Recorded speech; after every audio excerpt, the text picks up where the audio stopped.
السلام عليكم ورحمة الله تعالى وبركاته. مرحبا بأعزائي الطلبة والطالبات، أتمنى أن تكونوا في أتم الصحة والعافية.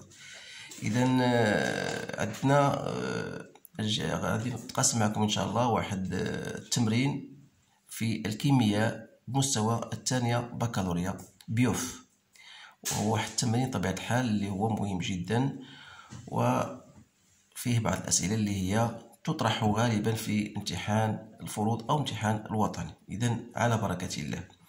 Donc vous avez une solution, soit une solution aqueuse d'acide méthanoïque de volume V et de concentration Ca. La mesure de pH de cette solution donne pH égale 2,8. Établir l'équation chimique qui modélise la transformation chimique entre l'acide méthanoïque et de l'eau. Donc, pour cet exercice, bien sûr, les étudiants du BIOF ainsi que les étudiants de façon naturelle peuvent bien sûr répondre à cet exercice, bien sûr, et peuvent comprendre ce que je viens de lancer. Donc, pour établir l'équation chimique, donc la première des choses, c'est de savoir la formule de l'acide méthanoïque qui n'est autre que HCO2H.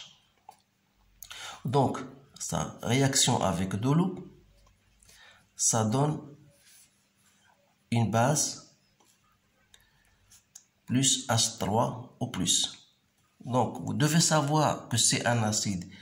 Selon Bronsted, un acide, c'est toute particule, c'est tout composé chimique qui peut libérer un ion ou bien un proton H3 au plus. Donc, on considère que voilà l'acide, voilà l'eau qui va jouer le rôle d'une base. Donc, l'acide va libérer son proton H3+, et la base, bien sûr, va recevoir un H pour se transformer en H+. Autrement dit, si jamais on vous demande de mettre en évidence les réactions d'oxydoréduction, où est l'oxydant, où est le réducteur, donc vous pouvez l'écrire. Donc, HCO2H, c'est un oxydant, et sa base, c'est HCO2-. L'acide H3+, c'est un acide, et l'eau, c'est une base. Donc voilà, une fois on a déterminé la réaction, on a établi l'équation chimique, on va passer à la seconde question. Dresser le tableau d'avancement, yani جدول الوصفي. إذن pour le travail, le tableau d'avancement, vous devez, à partir de cette réaction que je vais écrire une seconde fois, voilà, on est parti d'un certain nombre de moles qu'on peut écrire CaV. L'eau est toujours en excès. Après un certain temps donné, on a CaV moins X, c'est-à-dire en l'état maximal, on aura CaVA moins X max. Vous pouvez même étudier ou bien établir le tableau de variation complet, c'est-à-dire vous mettez ici à l'instant initial, au cours de la réaction, si vous voulez, et à l'état maximal, état final, etc. Donc, voilà le tableau d'avancement de la réaction. Troisième question, on vous dit de montrer que le taux d'avancement final de cette transformation est écrit sous la forme suivante. Calculer sa valeur et en conclure. إذن هنا نسبة تقدم الأقصى أو الفينال أو النهائي التو تكتب على هذا الشكل التالي. Donc, qu'est-ce qu'on va faire? Vous savez, toujours à partir de la définition de taux d'avancement comme étant égal à x final sur x max. Donc, x final, d'après le tableau d'avancement, x final, c'est quoi? C'est le nombre de H3+. Donc, le nombre de H3+, c'est quoi? C'est la concentration fois le volume, divisé par x max, qui n'est autre que CaV. Donc, il reste H3 au plus final sur Ca. H3+, ce n'est autre que 10 moins pH. Vous le connaissez, vous devez la connaître, sur Ca. Donc, en faisant une application numérique, donc 10 moins 2,9 sur 10 moins 2. Moi, j'ai trouvé 0,125. C'est à vous de faire le calcul pour s'assurer de ça. Donc, vous remarquez qu'il est inférieur à 1. Dans ce cas, qu'est-ce qu'on dit? On dit que la réaction est incomplète. إذا بمجرد ما تيكون عندنا هذا لو طو دافونسمون أصغر من 1 تنقولوا بأن التفاعل غير تام. يعني بالنسبة للناس اللي تيديروا العادي البكالوريا عادي، دونك لا رياكسيون إيت انكومبليت. السؤال الرابع: Trouvez l'expression du quotient de la réaction QR à l'équilibre en fonction de CA et taux et calculer sa valeur. Donc, QR à l'équilibre, c'est la constante d'équilibre. C'est quoi? C'est d'après le tableau de variation, c'est H3 au plus HCO2- sur HCO2H. Tout ça, c'est à partir de l'équation de la réaction. Donc, comme étant donné que la concentration de H3+ n'est autre que la concentration de HCO2-, donc on peut la remplacer en disant que, en laissant H3+ à sa place, donc HCO2 c'est H3, donc ça devient H3+ au carré sur HCO2H. Donc en revenant toujours au tableau d'avancement, la concentration de HCO2H, c'est quoi? C'est le nombre de moles divisé par le volume. Donc c'est AV moins X sur V. C'est-à-dire, c'est H3+ toujours au carré sur CA moins X sur V. Comme X sur V n'est autre que la concentration de H3+, donc je peux écrire, voilà, c'est H3 au plus au carré sur CA moins la concentration de H3+. C'est-à-dire, comme H3+, d'après, c'est CA fois taux, donc je vais écrire CA fois taux, le taux au carré, sur CA moins CA taux. En simplifiant par CA, donc qu'est-ce qu'il reste? Il reste CA taux au carré sur 1 moins taux. Voilà l'expression, bien sûr, de Q à l'équilibre en fonction de CA et taux. Pour faire le calcul, je vais mettre c'est 0,01, CA, c'est déjà, moins fois 0,125 au carré sur 1 moins 0,125. Moi, j'ai trouvé 1,78, 10 moins 4.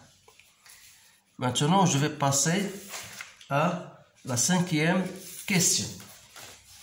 La cinquième question, on vous demande, on vous dit, voilà, on dilue la solution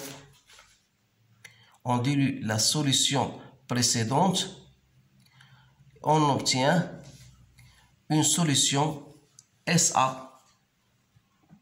On obtient une solution SA de concentration CA' égale à CA sur 10. Donc la question, montrer que le pH' de cette solution égale à cette formule-là, à cette relation-là. Donc là, je voudrais vous faire un rappel, parce que la dilution est un métrif. Donc diluer une solution, c'est-à-dire on va ajouter de l'eau distillée à notre solution mère. Donc ça veut dire que la concentration de la nouvelle solution, ça devient C'(A) qui est égal à CA sur 10. Ça veut dire que la concentration va diminuer. Donc faire diluer une solution, c'est faire diminuer sa concentration. Donc il aura un autre pH, un nouveau pH. Donc comment on va calculer ce nouveau pH? Donc d'après l'expression de la constante K, vous savez que la constante K, c'est une chose importante qui ne dépend que de la température. Donc puisque la température étant fixe, ça veut dire que la concentration ou bien la constante d'équilibre reste invariable. Autrement dit, K reste toujours H3 au plus au carré sur CA. Mais cette concentration, c'est une nouvelle concentration CA' moins H3 au plus. Bien sûr, je ne vais pas mettre prime parce que la concentration de H plus 3 plus, bien sûr, va changer. Donc, on aura, c'est-à-dire H3 au plus, c'est-à-dire la concentration en ion H3 plus dans cette nouvelle solution sera écrite de la façon suivante. Donc, c'est K fois Ca' moins H3 au plus. C'est-à-dire que H3 au plus au carré plus K H3 plus moins K C'A égale à 0. Donc vous remarquez qu'on a une équation de second degré. C'est-à-dire, si vous posez grand X comme étant la concentration de H+, vous remarquez qu'on a une équation de second degré. Donc vous devez travailler avec delta, qui n'est autre que K carré plus 4K C'A. Autrement dit, c'est K au carré 1 plus 4 Ca' sur K. Pourquoi j'ai fait cela? Pour aboutir au résultat qu'on vous donne. C'est-à-dire, voilà, dans ce cas-là, je détermine H3 plus, vous savez qu'une équation de second degré, elle admet toujours deux solutions. Alors, la première solution, c'est moins K plus racine de delta sur 2. Et l'autre, c'est moins K moins racine de delta. Et comme vous savez que la concentration, c'est quelque chose, c'est une valeur toujours positive, donc je dois supprimer l'autre valeur et je garde seulement celle-ci. Donc c'est moins K plus K racine de 1 plus 4 C'A' sur K, le tout sur 2. Autrement dit, c'est K sur 2 multiplié par 1 plus 4 C'A' sur K moins 1. Et dans ce cas-là, alors pH', c'est moins log de K sur 2 moins log de 1 plus 4 C'A' sur K moins 1. Donc, vous savez que moins log de K sur 2, log de A sur B, c'est log de A, moins log de B, donc moins log de K, moins log de K, ça veut dire moins log de 2, plus log de 2, il y a un moins log de K, moins log de 2, donc c'est plus log de 2, moins log de 1 plus 4 C'A' sur 4 moins 1. Donc c'est la valeur, ou bien c'est la formule qu'on veut, à laquelle on veut aboutir. Donc c'est bien ça. Donc maintenant, déduire la valeur de taux prime. Toujours la valeur de taux prime, c'est 10 moins pH. Donc on aura pH prime sur la nouvelle concentration C'A'. Donc j'ai trouvé moi, vous faites les calculs. Je ne sais pas si j'ai cette valeur juste ou non, mais vous devez vous assurer de cette valeur. Bien sûr, donc j'ai trouvé 0,34. Donc, qu'est-ce que vous remarquez là? Vous remarquez que taux prime est supérieur à taux. Taux qu'on a déjà trouvé, c'est 0,125, alors que celle-ci, c'est 0,34. Donc, qu'est-ce qu'on peut en conclure? On peut conclure que la dilution d'une solution, fait augmenter, quoi? Fait augmenter le taux d'avancement de la réaction. Donc voilà, c'est une conclusion très intéressante. Donc chaque fois qu'on dilue une solution, le taux d'avancement de cette réaction, il augmente.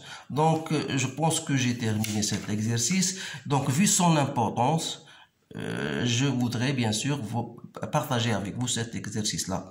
Donc essayez de le répéter une ou deux fois pour bien maîtriser les différentes relations et je vous souhaite une bonne chance.